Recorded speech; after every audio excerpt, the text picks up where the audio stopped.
Angie contacted Van Arbor Homes about 2 years ago and had interest in seeing if it was possible to build a barrier-free home to accommodate her disabilities and live independently. And so we were really thrilled to get that call, and it was a process that started and really took a couple of years to put together. Since my sister Angela's accident 4 years ago, her life has changed, obviously pretty drastically. One thing that we learned as her family and close friends is that the world is not an accessible place. It's definitely not accessible or inclusive, and that's something that you just don't know until you have to. It's a club that nobody wants to join, but when you're in it for life. WCB were a significant trade partner with us in this project because we really felt that they went out of their way to ensure that what we were doing was realistic, was safe, and made sense for her lifestyle. So the last 4 years we've been helping her with all of her day-to-day tasks, things that she could have done on her own, something as simple as filling a water bottle, which it's not that she physically couldn't do it, it's that a whole house wasn't accessible to her at that time. So we've been helping her tremendously, and it's exciting to know that now she can do all these things on her own and gain the independence, you know, and just more of a self-worth, knowing that she doesn't have to ask somebody to do a really simple task. My first experience with Van Arbor, my sister and I were window shopping, you could say, at new homes.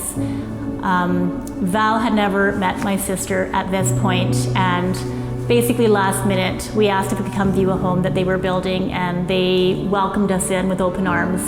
They literally had their construction team carry my sister in and out of homes, up and down stairs, so that she could see the entire house.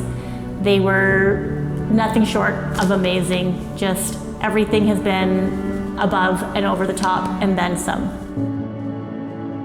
Angie needed to have a house that would accommodate wheelchair living, that would give her an independent lifestyle, and that could accommodate care facilitators if that was necessary and when it was necessary.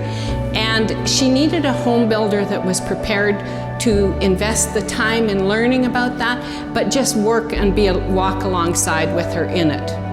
The building process was it was the same, and yet it was quite different. It was really important to Angie that she didn't live in a home that reminded her of a hospital or an institution. And this is going to be a home that she will live in, hopefully, for the rest of her life and enjoy. And so we had to keep a lot of things in mind, not just how she was, how circumstances and her abilities today, but as she gains her freedom from living independently, what could it be like for her in 5 years? But then conversely, as she ages, what will it be like when she's 85 or 90?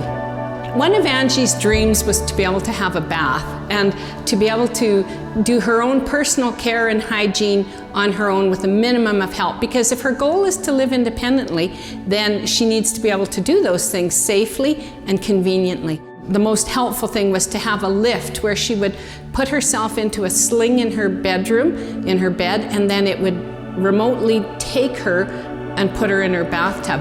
And with the help of her occupational therapist and with equipment salespeople, we were able to put together something that would work for her to do that.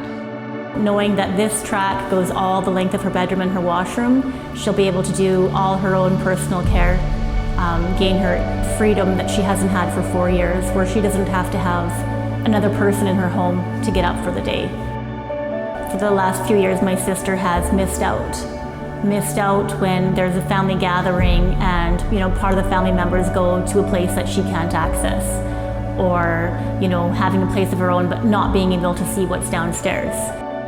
It was really important that Angie could use all parts of her home, including the basement. Although the main floor is big enough, she would never need to, but she is very robust and wants to be able to exercise and do that down in her basement. So the best way for us to do that was to have an elevator. And Severia are a company that we've worked with a few times on home elevators. In fact, this year we've put 4 of their elevators in. And so this one was a little bit different because it had to be specific to her chair and her needs, and again to consider what she would need in the future as well as now. But the elevator is really significant because it means that she can enjoy all parts of her home and she can do that safely. Adora Kitchen and Cabinetry were able to help with the design of the kitchen. One of the really important things that I learned, and I think is really significant for people who are cooking, who have very limited feeling, is induction cooking on the stove top, as well as the ability for her to pull her chair underneath her stove so that she can safely work in those areas, as well as with hot water, because she wouldn't feel the heat, and so she could get injured very easily. So Adora were very good at knowing and understanding how the kitchen should function, keeping that in mind. Our appliances came from Baker's Appliances here in Lethbridge. They're a local store. One of the things that we did that I think is brilliant is we've got an oven that opens to the side so that Angie doesn't have to flip down in front, but rather opens to the side so she can get right in. And then we have a pull-out breadboard in the cupboard so she can take the things from the oven to the breadboard safely and then close the oven door. The other thing that I think is significant is the dishwasher. We went to a drawer dishwasher because she doesn't need a huge dishwasher, she just needs a small one, and a drawer one that pulls out, so anytime you can bring something to her rather than her having to crawl in for it, it's a very helpful thing. So both the dishwasher and the oven met that criteria. We were in Van Arbor Stars Lottery home and they had marmoleum flooring. And then once she learned that not only was it beautiful, it was extremely durable, and it was the perfect choice for her. One thing that I've seen over the last 4 years with my sister being in a chair is it takes a toll on a house. Floors, walls.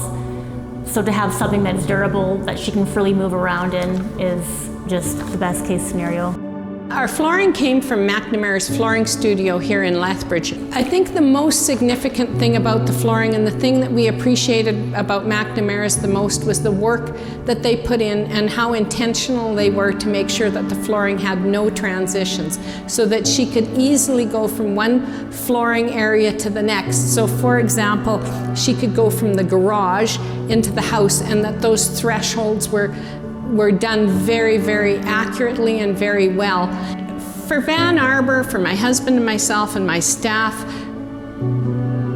the thought of being asked to create something that would make such a significant change to a person's life it's been a very moving experience. And it became very important to me very early on that I didn't spend too much time on what happened and her story, because it's a very unusual and a very tragic and sad story, but rather that we concentrated on what she really needed from Van Arbor and from me, and that was to build her a good home that would work, that would give her a quality of life that she could not have experienced in any other way. Whenever things would get difficult, I would have to come back to myself and say, Angie didn't come to me for sympathy, she didn't come for an opinion on what happened or on her life or anything else. What she came to Van Arbor for was the expertise and the help that she could receive in building a home that would change her life, and that kept everybody going. There's a big difference between surviving and thriving. For the last 4 years, my sister has been surviving day to day. Now is her time to actually begin to thrive.